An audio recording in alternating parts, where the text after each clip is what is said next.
नमस्कार। विषय है ग्रहों का मूल त्रिकोण। ग्रहों का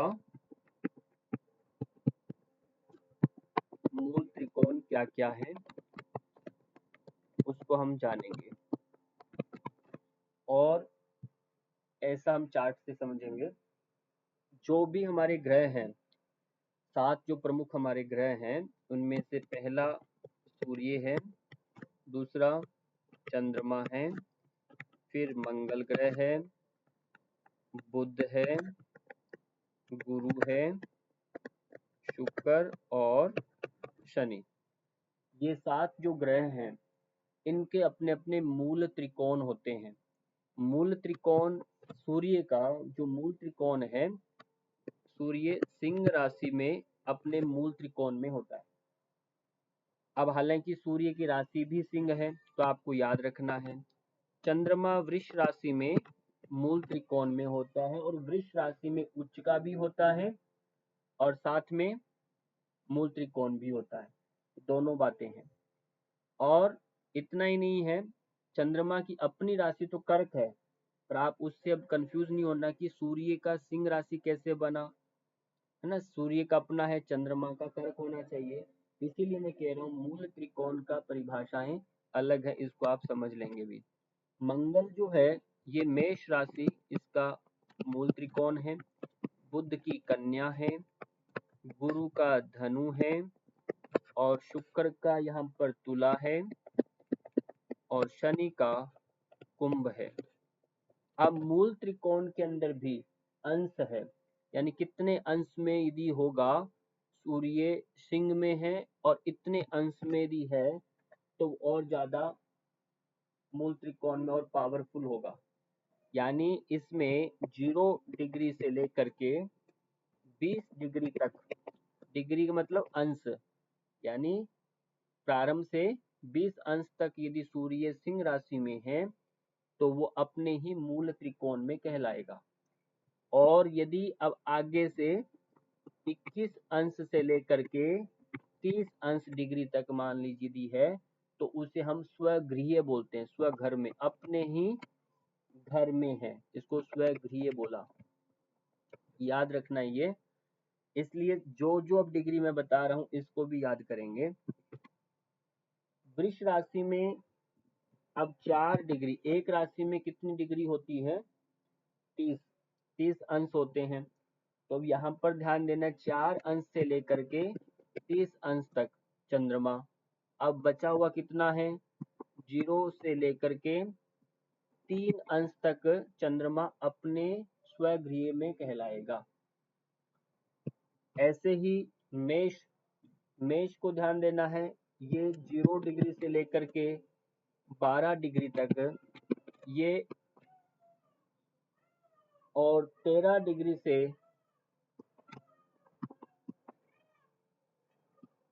30 डिग्री तक ये स्वगृह में होगा। बुध जो है 16 डिग्री से 20 डिग्री तक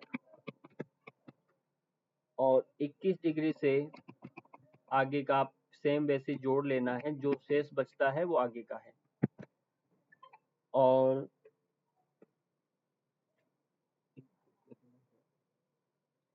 और धनु राशि जो है, इसमें 10 डिग्री तक है और इसके अतिरिक्त 11 डिग्री से लेकर के 30 डिग्री तक ये चलेगा। शुक्र ग्रह जो है, ये आपका 5 डिग्री तक और 6 डिग्री से आगे का 30 डिग्री हो गया। इसलिए मेन आपको इनके मूल त्रिकोण को ही याद करना है। स्वगृह तो अपने आप अंडरस्टूड, आगे का जितना शेष बचेगा 30 डिग्री का, तो वो भाग आपका उसमें अपने आप काउंट हो जाएगा। पर आपको ये कम से कम मूल त्रिकोण का पता होना चाहिए, ये कितना है। और अब आगे का 21 से 30, ठीक है। जब भी हम कुंडली देखेंगे, इस बात को नोटिस किया करें, क्या ग्रह अपने ही मूल त्रिकोण में है क्या, ये भी बहुत जरूरी होता है। एक होता है उच्च और नीच, वो एक पार्ट अलग है, जिसमें ग्रह अपना उच्च का होता है सभी का। अभी जैसे उच्च नीच को हल्का से एक बार थोड़ा सा समझ लीजिए। फिर इनमें अंतर भी पकड़ में आएगा। सूर्य है किस राशि में उच्च का होता है? मेष राशि में। चंद्रमा एक चंद्रमा वृष राशि में। 2 में दो नहीं बोलना, वृष राशि में। अब देखिए यहाँ मूल त्रिकोण हमने सिंह बोला था, ठीक है, और यहाँ पर मेष में उच्च का है, ये सेम सेम है दोनों, इधर भी है। मंगल जो है इसकी राशि उच्च की क्या है? मकर है, और यहाँ पर हमने बोला मकर का क्या बोला? मेष। ये आपको ध्यान रखना है, मकर मंगल जो है मेष राशि मूल त्रिकोण है पर उच्च में मकर में होता है। तो हमारे को दो बातें क्लियर करनी होती है। कई बार जब प्रेडिक्शन करेंगे तब हम ये देखते हैं कि मंगल अपने मूल त्रिकोण में है तब भी अच्छा फल देगा, उच्च में है तब भी अच्छा फल देगा, वो एक कंडीशन काउंट करती है वहां पर, ठीक है। अन्य राशियों में वो अपना फल कितना देगा, पूरा देगा का आधा देगा, चौथाई देगा, वो सब हम चरणों में भी बात करेंगे बाद में। अब बुध जो है ये कन्या राशि में उच्च का होता है, और यहाँ पर भी बुध कन्या राशि मूल त्रिकोण होता है। अब गुरु जो है ये किस में उच्च का होता है? कर्क में, और यहाँ पर कौन सी राशि आई मूल त्रिकोण में? धनु। शुक्र ग्रह जो है ये मीन में उच्च का होता है, और यहाँ पर शुक्र ग्रह को हमने ले लिया तुला राशि, इसकी अपनी स्वर राशि है। ऐसे ही शनि का किस में उच्च का होता है? शनि मेष तुला में उच्च का होता है, और शनि यहाँ पर कुंभ के अंदर अपना मूल त्रिकोण है, ध्यान रखना है। मेष में सूर्य उच्च का होता है। अब मेष में नीच हो जाएगा। अब ये तो हमारे उच्च वाले भाव हो गए, ठीक है, ये हमारे मूल त्रिकोण है। ऐसे ही नीच का जो होता है इससे सेम इस राशि से 7 नंबर का जो राशि आएगा वो आपका नीच होगा, या आप सब अपने आप से काउंट करके इसको नोट करके लिख सकते हैं, ठीक। यानी जो 12 राशियों का जो इस राशि से सप्तम जो आएगा वो नीच होता है।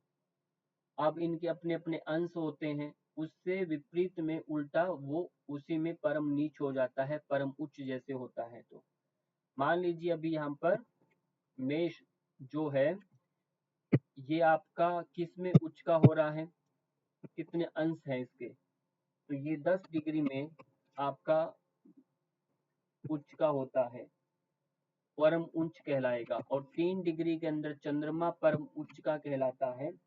मंगल 28 डिग्री में परम उच्च कहलाएगा। बुध जो है ये 15 डिग्री के अंदर परम उच्च कहलाएगा।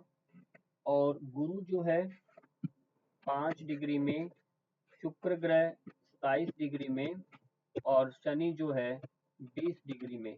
इस प्रकार ये परम नीच भी इन इन साथ साथ आगे बढ़ा करके इन राशियों से उच्च से वो परम नीच हो जाएंगे, और इन्हीं में क्या है? परम उच्च है। बस ये आप चार्ट को याद रखिए और मूल त्रिकोण को याद रखिए, जिससे हम आने वाले समय में प्रेडिक्शन में अच्छे से कर सके।